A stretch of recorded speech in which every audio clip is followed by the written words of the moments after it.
जय श्री कृष्णा। आप सभी को मार्गशीर्ष मास के 26वें दिन की ढेरों शुभकामनाएं। आज मार्गशीर्ष मास का 26वां दिन है और आप सुन रहे हैं मार्गशीर्ष मास महात्म्य, जिसमें 26वें दिन की कथा 26वां अध्याय आप श्रवण करेंगे। यह मार्गशीर्ष महात्म्य स्वयं भगवान विष्णु के द्वारा ब्रह्मदेव को कहा गया है। ब्रह्मदेव ने जब उनसे अनुग्रह किया कि प्रभु आपने कार्तिक के विषय में मुझे बताया, अब मैं आपके मुख से पावन पुनीत मार्गशीर्ष मास का महात्म्य सुनना चाहता हूँ। आपने कहा है कि मार्गशीर्ष मास आप स्वयं ही हैं, तो जिस मास को आपने अपना स्वरूप बता दिया, जिसे अपने आप को ही आपने कह दिया, वह मास कितना महत्वपूर्ण है। उसमें स्नान कैसे करना चाहिए, पाठ पूजा कैसे करनी चाहिए, क्या उसका महात्म्य है। जब ब्रह्मदेव ने निवेदन किया तो भगवान नारायण सदा अपने भक्तों की इच्छा पूरी करते हैं। उन्होंने कहा, अवश्य ब्रह्म, मैं तुम्हें ये गुप्त से भी अति गुप्त महात्म्य अवश्य ही सुनाऊंगा। भगवान ने बताया कि ये महात्म्य कार्तिक मास से भी 1 करोड़ गुना अधिक फल देने वाला है। अगर आप इसका श्रवण करते हैं तो कार्तिक महात्म्य को सुनने से ज़्यादा फल मिलता है। आप अगर पूजा पाठ करते हैं, स्नान करते हैं मार्गशीर्ष में, तो वह भी कार्तिक मास की तुलना में अधिक फलदायी है।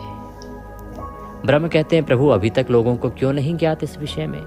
भगवान नारायण कहते हैं, यह अति गुप्त और गुप्त से भी अति गुप्त है। क्यों? क्योंकि यह मनुष्य का सब प्रकार से कल्याण करने वाला है।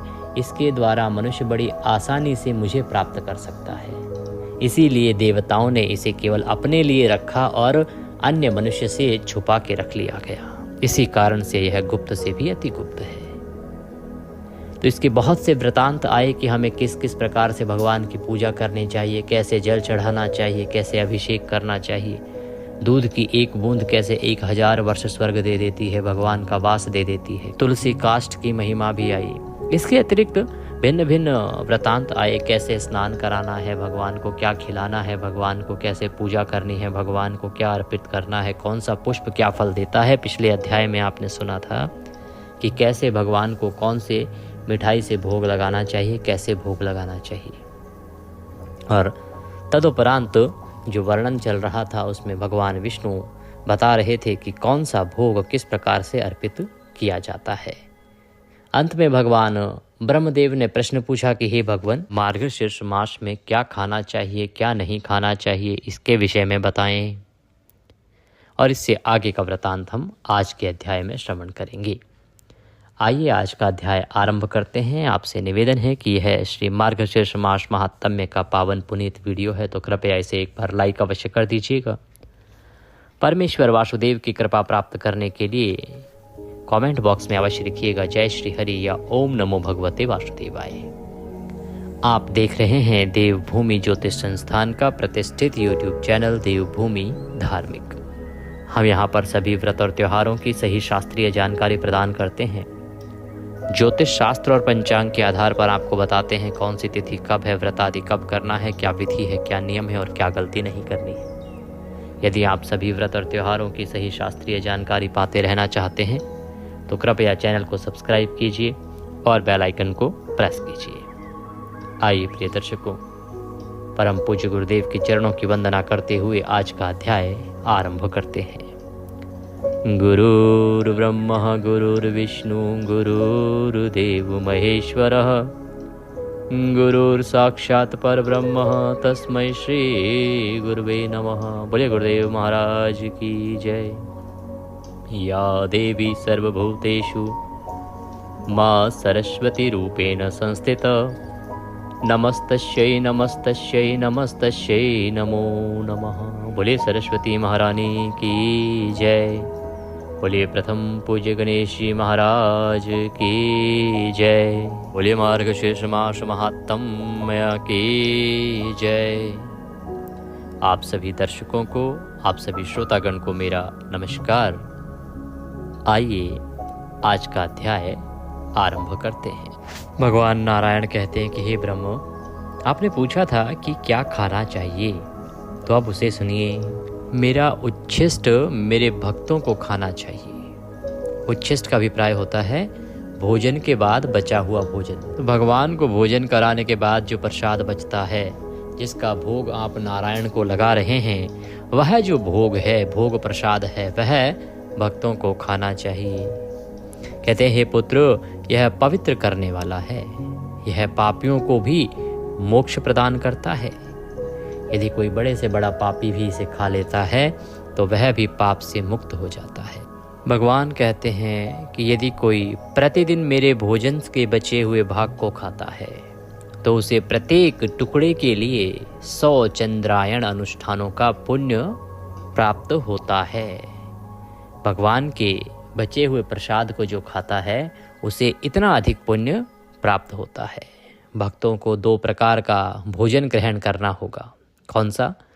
अवशिष्ट, जो खाया ना गया हो और इसीलिए बच गया हो, और उच्छिष्ट, जो आंशिक रूप से खाया गया हो और बच गया हो।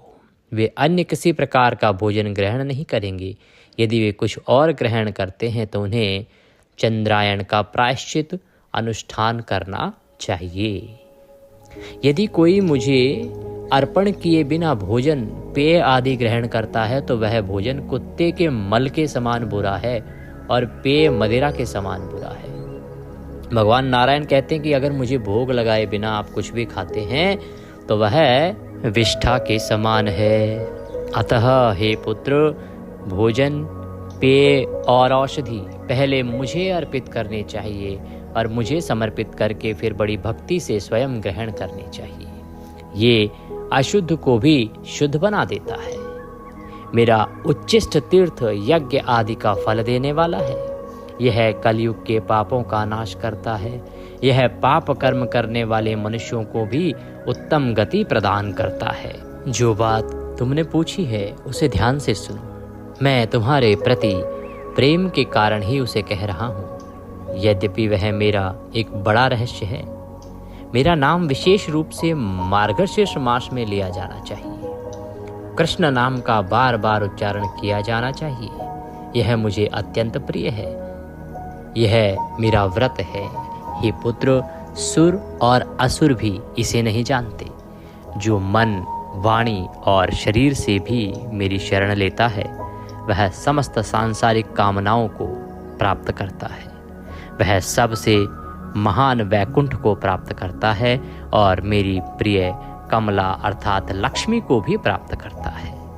यदि कोई प्रतिदिन कृष्ण कृष्ण कहते हुए मेरा स्मरण करता है तो मैं उसे नरक से उसी प्रकार छुड़ा देता हूँ जैसे कमल जल को चीर कर ऊपर आ जाता है। जो कोई मेरी भक्ति केवल मनोरंजन के लिए कपट के कारण, मूर्खता, लोभ या छल से करता है वह मेरा भक्त है। उसे पश्चाताप नहीं करना पड़ता। हे प्रिय पुत्र, जब मृत्यु निकट हो तब यदि लोग कृष्ण कृष्ण का जाप करें तो वे पापी होने पर भी कभी यम को नहीं देखेंगे। मनुष्य ने अपने जीवन के आरंभ में अनेक प्रकार के पाप किए होंगे, किंतु यदि वह मनुष्य मृत्यु के समय कृष्ण का स्मरण करता है, नामोच्चारण करेगा, तो वह निसंदेह मुझे प्राप्त होगा, नारायण को प्राप्त होगा। यदि कोई असहाय दुखी मनुष्य महान कृष्ण को नमस्कार है ऐसा कहता है तो वह अविनाशी लोक को प्राप्त होता है। जब मृत्यु निकट हो तब यदि कोई व्यक्ति श्री कृष्ण का उच्चारण करे और उच्चारण करते हुए ही प्राण त्याग दे तो भूतों का नेता अर्थात यम दूर खड़ा होकर उसे स्वर्ग जाते हुए देखता है। अर्थात जो मृत्यु के समय कृष्ण नाम उच्चारित कर लेता है उसे यमपुरी नहीं जाना पड़ता, उसे स्वर्ग प्राप्त होता है। भगवान वासुदेव कहते हैं, हे पुत्र, चाहे शमशान में हो या गली में यदि कोई व्यक्ति कृष्ण कृष्ण का उच्चारण करता है और यह उच्चारण करते हुए मरता है तो वह मुझे ही प्राप्त होता है। इसमें कोई संदेह नहीं है। यदि कोई मनुष्य मेरे भक्तों की दृष्टि में कहीं भी मरता है तो वह मुझे याद किए बिना ही मोक्ष प्राप्त कर लेता है। भगवान यहाँ अपने भक्तों की महिमा बता रहे हैं कि अगर मेरे भक्तों की दृष्टि में भी कोई मर जाए तो उनके कारण ही उसका मोक्ष हो जाता है। कहते हैं, हे पुत्र, पापों की प्रज्वलित अग्नि से मत डरो। यह कृष्ण नामक बादल से निकलने वाली जल की बूंदों से छिड़की जाएगी और बुझ जाएगी। अर्थात जो भी पाप हैं जो अग्नि उत्पन्न कर रहे हैं ना, तो पापों से डरने की आवश्यकता नहीं है, क्योंकि ये पाप कृष्ण नामक बादल से जो जल निकलेगा उससे शांत हो जाएंगे। तीखे दांतों वाले कलयुगी सर्प से क्यों डरना, वह तो कृष्ण नाम की लकड़ी से निकलने वाली अग्नि से जलकर नष्ट हो जाएगा। पाप की अग्नि से जले हुए और कर्मों से विमुख मनुष्यों के लिए श्री कृष्ण स्मरण के अतिरिक्त अन्य कोई औषधि नहीं है। जिस प्रकार प्रयाग में गंगा, शुक्ल तीर्थ में नर्मदा और कुरुक्षेत्र में सरस्वती है, उसी प्रकार कृष्ण की महिमा भी है। तो भगवान कहते हैं कि जैसे गंगा की महिमा, प्रयाग की महिमा, नर्मदा कुरुक्षेत्र की महिमा है, वैसे ही भगवान श्री कृष्ण के नाम की महिमा है। श्री कृष्ण के स्मरण के बिना उन मनुष्यों का उद्धार नहीं होता जो संसार सागर में डूबे हुए हैं और महान पापों की लहरों से डूबे हुए हैं। श्री कृष्ण के स्मरण के अतिरिक्त जो लोग परलोक में जाते हैं उनके लिए, तथा जो पापी मनुष्य मृत्यु के समय भी यात्रा की इच्छा नहीं रखते, उनके लिए कोई अन्य मार्ग नहीं है। हे पुत्र, गया, काशी, पुष्कर और कुरुजांगल ये भवन हैं जहाँ प्रतिदिन कृष्ण कृष्ण का जाप किया करते हैं, भगवान की स्तुति होती है। यदि किसी की जिह्वा सदैव कृष्ण कृष्ण रटती है तो उसका जीवन सफल है, उसका जन्म सफल है, उसका सुख ही सफल है। यदि कोई व्यक्ति कम से कम एक बार भी ह और री इन दो अक्षरों का उच्चारण कर लेता है तो वह मोक्ष की ओर बढ़ने के लिए कमर कस लेता है, अर्थात हरि। आप जब श्री हरि या केवल हरि बोल लेते हैं तो आपका मोक्ष के लिए मार्ग प्रशस्त हो जाता है। पापी लोग उतने पाप नहीं करते जितने को मेरा नाम भस्म करने में सक्षम है। भगवान कहते हैं कि मेरा ये जो नाम है ना, ये नाम उच्चारण मात्र से ही बड़े बड़े पापियों के बड़े बड़े पापों का नाश हो जाता है। पापों की मेरे नाम के आगे क्षमता ही क्या है। यदि कोई व्यक्ति कृष्ण कृष्ण कहकर भगवान की स्तुति करता है तो ना तो उसका शरीर और ना ही उसका मन पाप से ग्रस्त होता है। यदि कोई कृष्ण कृष्ण कहकर भगवान की स्तुति करता है तो पाप और क्लेश उसे छू नहीं पाते। जो मनुष्य कलयुग में कल्याणकारी और कल्याणकारी श्री कृष्ण शब्द का कभी परित्याग नहीं करता, उसके मन में कोई रोग या पाप नहीं होता। जब कोई मनुष्य बार बार श्री कृष्ण का उच्चारण करता है तो दक्षिण दिशा के भगवान यम उसके सैकड़ों जन्मों के पापों को मिटा देते हैं। जो पाप सैकड़ों चंद्रायण और हजारों पराक अनुष्ठानों से दूर होता है, वह बार बार कृष्ण कृष्ण कहने से दूर हो जाता है। मुझे अन्य करोड़ों नामों को सुनने में कोई आनंद नहीं आता। जब श्री कृष्ण का उच्चारण होता है तो मुझे और भी अधिक आनंद प्राप्त होता है। करोड़ों चंद्र और सूर्य ग्रहणों के दौरान अनुष्ठान करने से जो लाभ बताया गया है वह कृष्ण कृष्ण कहने से प्राप्त हो जाता है। जब आप करोड़ों चंद्र और सूर्य ग्रहणों के बीच में दान पुण्य हवन करते हैं, उससे जो फल प्राप्त होता है वह केवल कृष्ण कृष्ण जपने से आप प्राप्त कर सकते हैं। भगवान कहते हैं कि गुरु की पत्नी के पास जाना, सोना चुराना आदि पाप श्री कृष्ण की स्तुति करने से उसी प्रकार नष्ट हो जाते हैं जैसे सूर्य की रोशनी से गर्म हुई बर्फ पिघल जाती है। यदि कोई व्यक्ति निषिद्ध स्त्रियों के पास जाने से लेकर महान पापों से दूषित हो गया है तो वह उनसे मुक्त हो जाता है।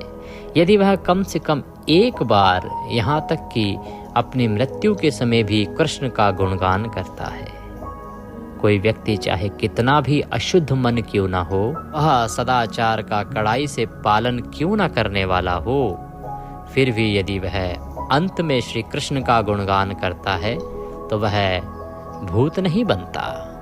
यदि कलयुग में जीव कृष्ण के सद्गुणों का गुणगान ना करे तो उसे मुख में ना रहने दे, वह पतित मनुष्य का पाताल लोक में जाए। अर्थात मनुष्य को अवश्य ही भगवान श्री कृष्ण की कथाएं सुननी चाहिए, गाथाएं सुननी चाहिए, उनका गुणगान करना चाहिए, उनके सद्गुणों का गुणगान करना चाहिए, कृष्ण कृष्ण जपना चाहिए। कलयुग में यह कृष्ण नाम मनुष्य के कल्याण का साधन है।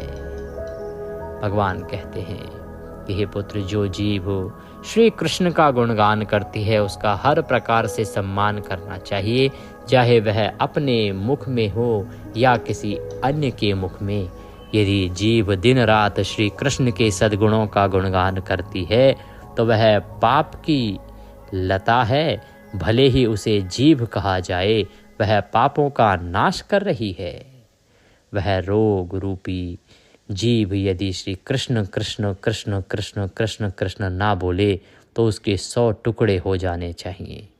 यदि कोई व्यक्ति प्रातः काल उठकर श्री कृष्ण के नाम की महिमा का उच्च स्वर में जप करता है तो मैं उसका कल्याण करूँगा, इसमें कोई संदेह नहीं है। भगवान कहते हैं कि प्रातः काल उठकर आपको उच्च स्वर से श्री कृष्ण कृष्ण कृष्ण कृष्ण जपना चाहिए। जो मनुष्य तीनों समय अर्थात प्रातः, मध्याह्न और संध्या श्री कृष्ण के नाम की महिमा का पाठ करता है वह समस्त कामनाओं को प्राप्त करता है। मनुष्य के ऐसे करने पर उसके सभी पापों का नाश हो जाता है। मृत्यु के समय वह परम गति को प्राप्त होता है। इस प्रकार से मैंने तुम्हें नाम की महिमा, जप की महिमा का वर्णन किया है। जो मेरा नाम जपता है, कृष्ण जपता है, हरि जपता है, उसका निश्चित ही कल्याण हो जाता है। हे ब्रह्म, अब तुम क्या सुनना चाहते हो? ब्रह्मदेव कहते हैं, प्रभु आपने मुझे एकादशी की महिमा बताई कि मार्गशीर्ष में एकादशी कैसे करनी चाहिए। आपने एकादशी में जागरण की महिमा कही है। मैं वह जागरण का महत्व जानना चाहता हूँ। मैं सुनना चाहता हूँ कि जागरण कैसे करना चाहिए। एकादशी व्रत में जागरण का क्या महत्व है? श्री भगवान ब्रह्मदेव की बात सुन के कहने लगे, हे पुत्र सुनो, मैं जागरण का स्वरूप वर्णन करता हूँ। इसे जानने मात्र से मैं कलयुग में सदैव सहज ही उपलब्ध हो जाता हूँ। एकादशी के दिन जागरण करने के 26 लक्षण कहे गए हैं।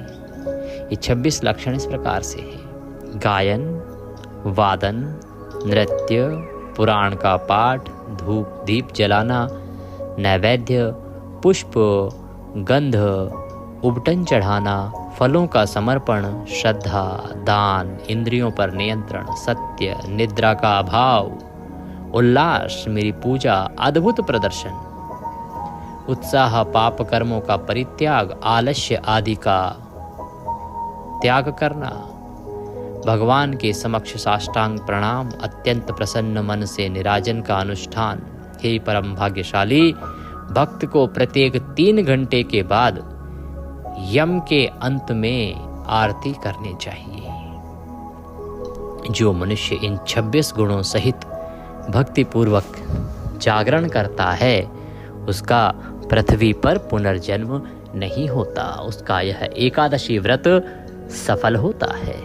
जो मनुष्य इस प्रकार धन के व्यय में मितव्यता न करते हुए भक्ति पूर्वक इस प्रकार जागरण करता है वह बड़ी भक्ति के कारण और बड़ी भक्ति के साथ जागरण का अनुष्ठान करता है, वह मुझ में लीन हो जाता है। जो लोग मेरे अर्थात एकादशी के दिन सोते हैं उन्हें कलयुग का सर्पदस्ता है। वे जागरण नहीं करते क्योंकि वे माया के पाश में बंधे हुए हैं। जो लोग कलयुग में जागरण के बिना एकादशी व्रत करते हैं वे नष्ट हो जाते हैं, इसमें कोई संदेह नहीं है, क्योंकि जीवन क्षण भंगुर है।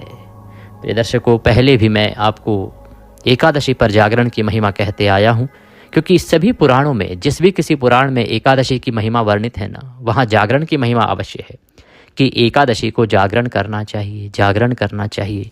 तो कृपया आप व्रत करते हैं तो एकादशी के दिन जागरण अवश्य कीजिए, जितना कर सकें कीजिए, 1 बजे तक भी कर पाएँ तो भी कीजिए, पर जागरण अवश्य कीजिए। और जागरण करना कैसे होता है इसका वर्णन अभी यहाँ आ जाएगा, बाकी मैं आपको बता ही दूंगा, क्योंकि इसमें कुछ स्तोत्र सुनना, भगवान के पाठ चरित्र करना, ये सब करना होता है। और मैं तो इसके लिए आपको एक विशेष वीडियो भी देता हूँ, प्रत्येक एकादशी पर एक वीडियो देता हूँ, जिसका आप लाभ लेके और अपना एकादशी व्रत सफल बना सकते हैं, पूर्ण कर सकते हैं। भगवान कहते हैं कि जो पापी मेरे जागरण का पालन नहीं करते, उन्होंने मेरी छाती पर अपना पैर रखा है और दोनों आंखें छीन ली हैं। यदि कोई व्याख्याता अर्थात पुराण का ना हो तो भक्त को संगीत और नृत्य का कार्यक्रम आयोजित करना चाहिए। हे देवराज, यदि कोई व्याख्याता हो तो उसे आरंभ में पुराण पढ़ना चाहिए। भगवान कहते हैं कि जो जागरण है उसमें करना क्या चाहिए। अगर कोई व्याख्याता है आपके पास, अर्थात कोई सुनाने वाला है, तो आपको पुराण सुनने चाहिए। तो आप हमारे चैनल पर पुराण सुन सकते हैं, हम आपके लिए स्तोत्र अपलोड करते हैं, उनका श्रवण कर सकते हैं। और यदि कोई सुनाने वाला ना हो तो आपको नृत्य और संगीत का कार्यक्रम आयोजित करना चाहिए भगवान के प्रति। कहते हैं, हे पुत्रो, यदि मेरा जागरण किया जाए तो भक्त को 1000 अश्वमेघ यज्ञ और वाजपेय यज्ञ का 1 करोड़ गुना फल प्राप्त होता है। हे ब्रह्म, यदि मेरा जागरण किया जाता है तो भक्त अपने माता पिता और पत्नी के परिवारों में पीढ़ियों का उद्धार कर देता है। यदि जागरण के आरंभ वाले व्रत वाले दिन कोई बाधा उत्पन्न होगी तो मैं उस स्थान को श्राप दे दूंगा और उसे छोड़कर चला जाऊंगा। यदि लोग मुझे संबंधित दिन पर जागरण करते हैं, एकादशी के दिन पर जागरण करते हैं, तो जो किसी अन्य तिथि के साथ मेल नहीं खाता है तो मैं उनके बीच खुशी से नृत्य करता हूँ। भक्त मेरे धाम में उतने ही 10,000 युगों तक रहता है जितने दिनों तक वह मेरी उपस्थिति में जागरण करता है। एकादशी के दिन जागरण के बिना गया में चावल के पिंड अर्पित करने और तीर्थों में जाने या अनेक यज्ञ करने से भी पितरों को मोक्ष नहीं मिलता है। कहते हैं कि यदि आपने एकादशी के दिन जागरण नहीं किया तो आप जितना मर्जी पितृ पूजन कर लीजिए, पितरों का तर्पण कर लीजिए, चाहे आप गया चले जाइए, आपको उसका भी फल नहीं मिलेगा। जागरण करते समय यदि कोई व्यक्ति फूलों से मेरी पूजा करता है तो उसे प्रत्येक फूल के लिए अश्वमेध यज्ञ का फल प्राप्त होता है। हे पुत्र, यदि कोई मनुष्य मेरे जागरण के समय रात्रि में दीपदान करता है तो उसे प्रति क्षण 10,000 गायों के दान का फल प्राप्त होता है। यदि कोई जागरण के समय नैवेद्य के रूप में आहुति देने योग्य भोजन अर्पित करता है तो उसे धान के पर्वत के दान के समान पुण्य प्राप्त होता है। हे चतुर्मुख, यदि कोई मनुष्य मेरे जागरण के समय अच्छी तरह पका हुआ सुसज्जित भोजन तथा विभिन्न प्रकार के फल अर्पित करता है तो उसे 100 गायों का दान करने का फल प्राप्त हो जाता है। यदि मेरा भक्त मेरे जागरण के दिन कपूर के साथ पान का बीड़ा दान करता है तो वह 7 महाद्वीपों वाली पृथ्वी का अधिपति बन जाता है, अर्थात राजा बन जाता है। हे ब्रह्म, जो मनुष्य मेरे जागरण के समय फूलों का मंडप बनाता है वह पुष्पक नामक हवाई रथ पर सवार होकर मेरे लोक में विचरण करता है। यदि कोई मनुष्य मेरे जागरण के समय कपूर और सुगंधित गोंद के साथ धूप अर्पित करता है तो वह 1,00,000 जन्मों से उत्पन्न पापों को भस्म कर देता है। यदि कोई मनुष्य मेरे जागरण के समय दही, दूध, घी और जल से मुझे स्नान कराएगा वह यहाँ सभी सुखों का भोग करेगा और अंत में परम गति को प्राप्त करेगा। जो दिव्य वस्त्र और विविध प्रकार के फल अर्पित करता है वह वस्त्र में धागों की संख्या के अनुसार दीर्घ काल तक स्वर्ग में रहता है। जो विविध प्रकार के फल अर्पित करते हैं या वस्त्र अर्पित करते हैं तो जब आप वस्त्र अर्पित करते हैं उनमें जितने धागे होंगे उतने 1000 वर्ष तक आपको वैकुंठवास मिलेगा, स्वर्गवास मिलेगा। भगवान कहते हैं जो मुझे स्वर्ण और रत्नों के आभूषण अर्पित करता है वह 7 कल्प तक मेरी गोद में रहता है, वह मेरा प्रिय है। भगवान नारायण कहते हैं कि जो मनुष्य मेरे जागरण के समय दही, दूध, घी और जल से मुझे स्नान कराएगा वह यहाँ सभी सुखों का भोग करेगा और अंत में परम गति को प्राप्त करेगा। हे चतुर्मुख, यदि कोई भक्त मेरे जागरण के समय कपूर सहित दीपक जलाकर मेरा निराजन संस्कार करता है तो उसे पीले रंग की गाय दान करने का फल प्राप्त होता है। जो मनुष्य दीप दान करता है, नृत्य गीत का आयोजन करता है और मेरी पूजा करता है उसे 100 यज्ञों का और व्रतों और सैकड़ों दानों के समान फल प्राप्त होता है। जो मनुष्य स्वयं गीत रचता है, बिना लज्जा के गाता और नाचता है, उसे क्षण मात्र में ही करोड़ों यज्ञों का फल प्राप्त हो जाता है। जो मेरे जागरण के दौरान गीत और नृत्य का निषेध करता है उसे रौरव आदि नरकों में 60,000 वर्षों तक पकाया जाता है, यातना दी जाती है। जो लोग जागरण में नाचने वाले पुरुष के पास जाते हैं उन्हें धर्मराज उड़ा ले जाते हैं, वे मुक्त हो जाते हैं और मेरे लोक को प्राप्त हो जाते हैं। जो व्यक्ति जागरण के समय नाचने वाले व्यक्ति का उपहास करता है वह नरक में गिरता है, वहां 14 इंद्रों की अवधि तक रहता है।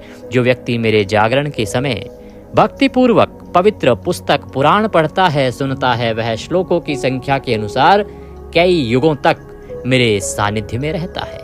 विद्वानों ने परिक्रमा का जो फल बताया है वह 4 करोड़ यज्ञों से भी प्राप्त नहीं हो सकता। बोले विष्णु भगवान की जय। इसी के साथ आज का यह अध्याय यहाँ पूर्ण होता है। कल हम इससे आगे की कथा श्रवण करेंगे जिसमें परिक्रमा का और अन्य जो कार्य किए जाते हैं एकादशी पर उससे संबंधित जानकारियां आएंगी। ये जानकारी बहुत महत्वपूर्ण इसलिए है क्योंकि ये भगवान विष्णु के द्वारा कही गई है और एकादशी का व्रत जिसमें पूजन भगवान नारायण का ही किया जाता है, इसीलिए नारायण के द्वारा जो एकादशी के विषय में कहा जा रहा है वह सबसे महत्वपूर्ण होता है। तो कल का अध्याय बड़ा महत्वपूर्ण है। इसमें एकादशी से संबंधित संपूर्ण वृतांत आने वाले हैं। आने वाली जो एकादशी है शुक्ल पक्ष की उससे संबंधित वृतांत भी आने हैं। व्रत कैसे करना है, रात्रि जागरण की महिमा आप सुन ही रहे हैं। एकादशी की पूर्णता, द्वादशी का जो महत्व है उसके बारे में चर्चा आएगी, वर्णन आएगा। तो कल का अध्याय भी बड़ा महत्वपूर्ण रहने वाला है। इसके साथ ही विष्णु पुराण सुनना ना भूलिएगा और जो भी श्रद्धालुगण ब्राह्मण कन्या के विवाह के लिए कन्यादान सहयोग राशि अर्पित कर रहे हैं, भेज रहे हैं, वो 29 तारीख की रात्रि तक भेज सकते हैं क्योंकि 29 तारीख रात्रि तक जो आ जाएगा हम वो उनको प्रदान कर देंगे। उसके बाद नहीं, क्योंकि 29 को ही विवाह है। और जब आप भेजें तो कृपया हमें अवश्य सूचित करें कि आपने ये राशि किस उपलक्ष्य में भेजी है, क्योंकि हमारे पास प्रतिदिन दक्षिणा के रूप में भी राशि आती है। आप में से बहुत से श्रद्धालु पाठ के निमित्त, अध्याय कथा के निमित्त दक्षिणा अर्पित करते हैं। तो जो दक्षिणा दे रहे हैं वो दक्षिणा और जो कन्यादान के लिए दे रहे हैं वो अवश्य लिखें। दक्षिणा वाले लिखें ना लिखें, पर जो कन्यादान के लिए दे रहे हैं, विवाह सहयोग के लिए दे रहे हैं, वो अवश्य हमें सूचित करें कि आपने विवाह के योगदान के लिए यह राशि भेजी है, जिससे कि वह पैसा सही जगह पर वो कन्या की जो माता हैं उनके पास पहुंचाया जा सके। भगवान सब पर कृपा करें। स्क्रीन पर नंबर आ रहा है 900 से, उस पर आप सहयोग राशि भेज सकते हैं। दक्षिणा अगर भेजना चाहते हैं तो वो भी भेज सकते हैं और QR कोड भी साथ में आ रहा है, उसको स्कैन करके सीधे हमारे बैंक खाते में भी भेज सकते हैं। कुछ और पूछना चाहें, कहना चाहें, कमेंट बॉक्स में लिख के पूछ सकते हैं या व्हाट्सएप के माध्यम से भी जुड़ सकते हैं। नंबर है जो स्क्रीन पर आ रहा है 900 से। भगवान सब पर कृपा करें। हरे कृष्ण।